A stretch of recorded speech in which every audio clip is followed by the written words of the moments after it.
Hello, I'm Mary Morrissey, and this is a short description of EN2LV lyric voices 1340 to 1660. The Oxford English Dictionary defines lyric as of or pertaining to the lyre, adapted to the lyre, meant to be sung, pertaining to or characteristic of song.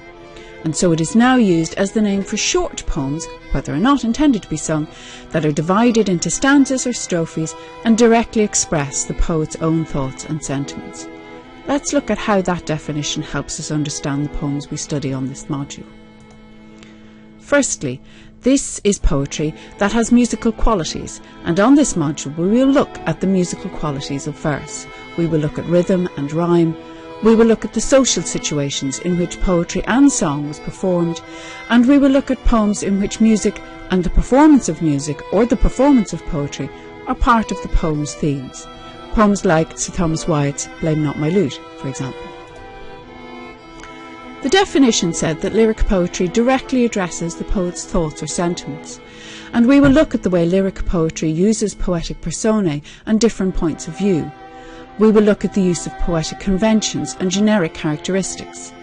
We will in particular look at the importance of courtly love and patriarchism to the love lyrics of this period.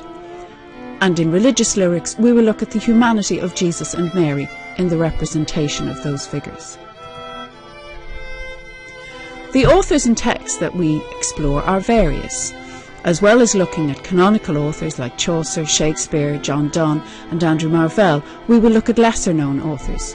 You can study any of the lyric poems in our set text anthologies, and you can explore lyric poems from other anthologies to find poems that you like. The assessments also let you explore the poetry of the period. The assessed essay is due on Monday of week 7, and for this exercise you choose 3 poems to compare to one of the poems that we set.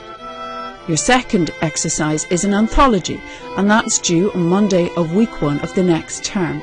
For this exercise you create a short anthology, 5 to 7 poems that are connected by a theme that you choose.